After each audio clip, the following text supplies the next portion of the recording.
Hezký den, dámy a pánové. Dnes je pátek 6. prosince, od mikrofonu vás za společnost XT Broker zdraví Jaroslav Rychta. Mám za sebou další den, který přinesl pozvolný výprodej na akciových trzích. Akciové indexy tak ztrácejí ve Spojených státech už vlastně pátým dnem v řadě. Tentokrát ty ztráty byly v rámci opět několika desetin procenta. V případě tedy Dow Jonesu a S&P nám ty indexy ztrácely shodně 0,43%. V Evropě opět ztráty byly o něco větší, v rámci až přes 1%, v případě těch, řekněme, burzovních indexů v Itálii, ve Španělsku. DAX nám vyklesal o 60%, takže ty ztráty dál pokračují, akciové indexy nám dál korigují ty vysoké zisky, které nabrali v těch posledních několika týdnech. Každopádně stále platí to, že pokud se podíváme na ten graf, tohle je S&P 500 za uplynulý rok, tak i přes ten 5denní výprodej zatím nic nenasvědčuje tomu, že by tento trend se měl jakkoliv technicky lámat.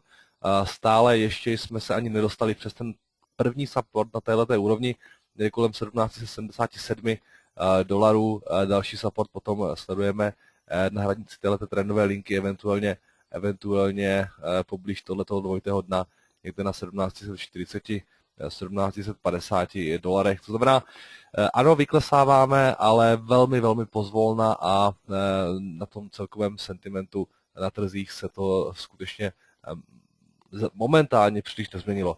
Co se týče té včerejší seance, ta byla velmi zajímavá, přinesla několik důležitých fundamentů. Když to vezmeme po pořadě, tak určitě si velkou pozornost získali výsledky z Ameriky, roční HDP nebo dynamika růstu HDP za třetí kvartál. Jednalo se o první revizi těch předchozích čísel a ta revize byla poměrně dobrá, protože se čekalo, že ten výsledek bude kolem 2,9%, nakonec to bylo 3,6% anualizovaně.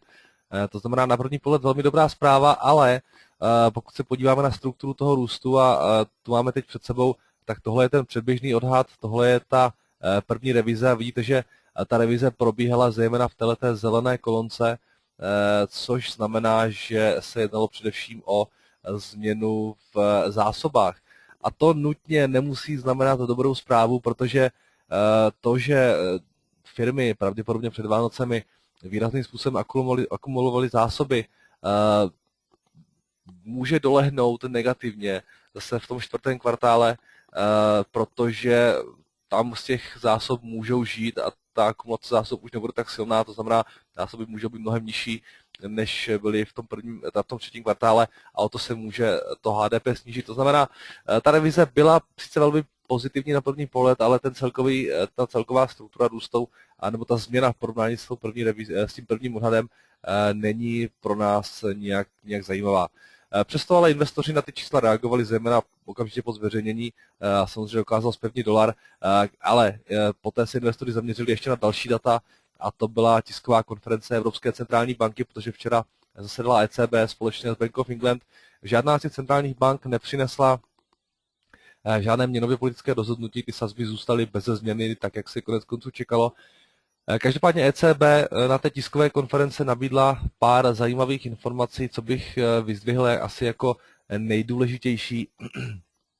Tak to byla skutečnost, že ECB jednak lehce revidovala růst HDP směrem nahoru, než v těch předchozích vlastně analýzách. To znamená, byla o něco více pozitivní na evropskou ekonomiku, což pravděpodobně souvisí ne ani tak s Evropou jako takovou, ale se situací v zahraničí, zejména Británie ve Spojených státech. A ECB také zase snížila odhady pro růst inflace na rok 2014 a 2015. Na rok 2014 je snížila dokonce o 0,2% na nějakých 1,2 až 1,3% meziročně, což je docela hluboko pod tím 2% cílem, ale ECB také počítá s tím, že střednědobě až dlouhodobý horizont, nebo ve střednědobém až dlouhodobém horizontu by měla být ta inflace pevně ukotvená poblíž 2%. Jinými slovy, přestože v roce 2014 počítá s tím, že ta inflace bude nižší a bude podstřelovat ten inflační cíl, tak ji to zatím nijak moc netrápí, protože, jak poznamenal Draghi v otázkách a odpovědích, které následovaly po tom jeho projevu, tak centrální banka sleduje i jiné parametry než pouze inflaci a je ochotna, zdá se, tolerovat inflaci na nějakých, řekněme, nižších úrovních po delší dobu. To byla věc, na kterou Evropská měna včera docela výrazným způsobem zareagovala. To vidíme tady vlastně v této svíce, to je ten včerejší růst eura, pokud si dáme 15-minutový graf, tak tohle je reakce na HDP. Pak začal mluvit Draghi a najednou euro začalo výrazně posilovat.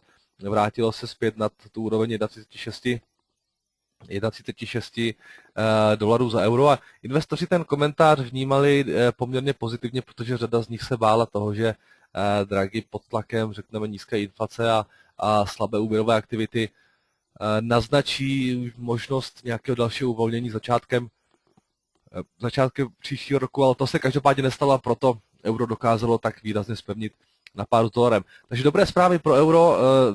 Stále se domníváme, že riziko nějakého toho uvolnění měnové politiky v těch dalších měsících je každopádně reálné, protože pokud bude dál klesat inflace a pokud bude dál se zhoršovat ta úvěrová aktivita, tak to ECB nebude moci ignorovat. I přesto ale si myslíme, že ten dlouhodobý fundament pro euro je poměrně dobrý, protože i kdyby ECB nějakým způsobem dál snížila sazby nebo zavedla negativní depozitní sazbu, nebo řekněme navýšila ty LTRO, tak stále bude jen stěží tisknout v takových objemech, v jakých momentálně tiskne americká centrální banka. A to i přesto, kdyby americká centrální banka v příštím roce přispěchala s nějakým utažením měnové politiky a ty objemy nakupované snížila třeba z nějakých 85 na řekněme 70 miliard dolarů měsíčně.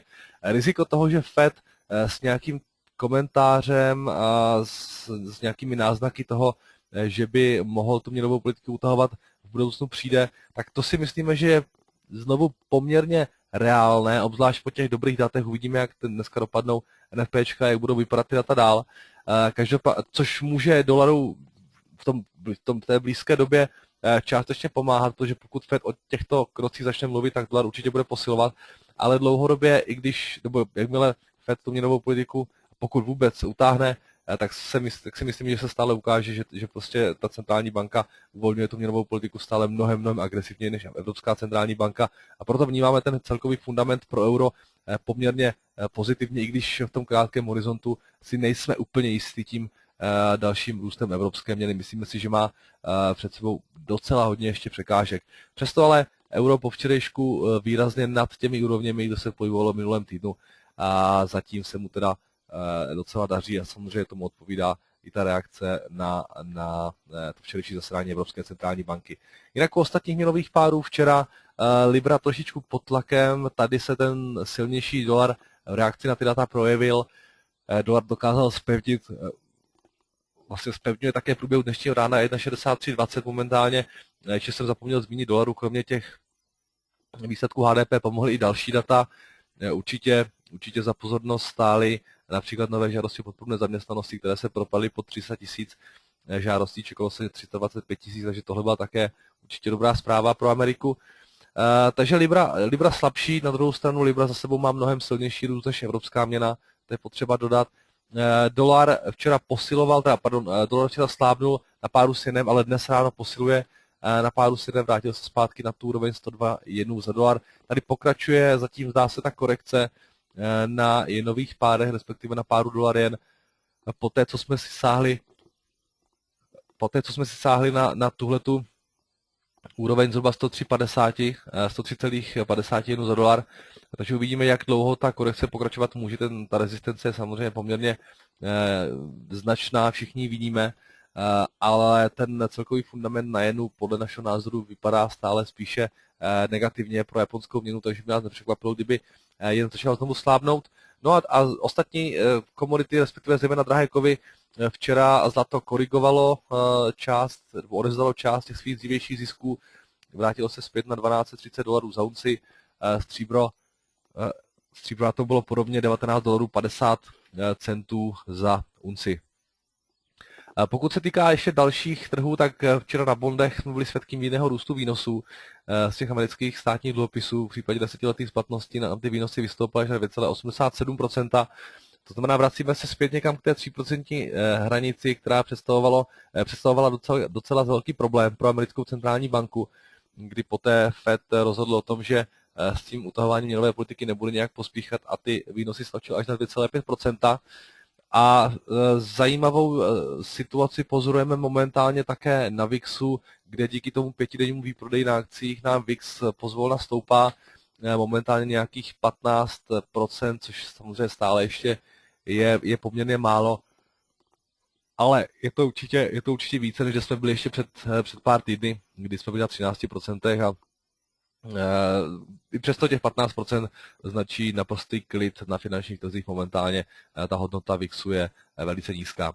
Co se týče dnešní seance, tak dnes to bude zejména o Americe, bude to zejména o amerických datech z pracovního trhu, které přijdou ve 14:30 na řadu. Ve 14:20 na tyto data děláme flash news webinář, takže pro ty z vás, kteří to chcete sledovat živě, přímo v čase zveřejnění, tak určitě ve 14:20 se přihlašte. Ty data si spolu okomentujeme a podíváme se na to, jak dopadly. Netřeba dodávat, ten význam těch výsledků je samozřejmě obrovský. Pokud ty čísla budou mnohem lepší nebo výrazně lepší než konsenzus, je to velmi pozitivní zpráva pro dolar. Pokud budou výrazně negativní, je to naopak špatná zpráva pro americkou měnu, takže tady investoři pravděpodobně budou vyčkávat na ty výsledky a pak se budou až rozhodovat v 14:30. Vlastně tradičně před zveřejněním těch čísel bývá na trzích klid, protože velká část toho trhu čeká právě na tyto výsledky. Přesto ale společně s těmi budou zveřejněny i další data. Dnes v Evropě zajímavé například průmyslové objednávky z Německa, index spotřebitelských cen ve Švýcarsku. Takže to jsou věci, které budou zajímat možná obchodníky v těch dopoledních hodinách, ale tu hlavní pozornost na sebe samozřejmě souvisí, teda obrátí americké výsledky z pracovního trhu. Ordinate podle vše, dámy a pánové, já vám děkuji za pozornost a těším se v příštím týdnu opět naslyšenou.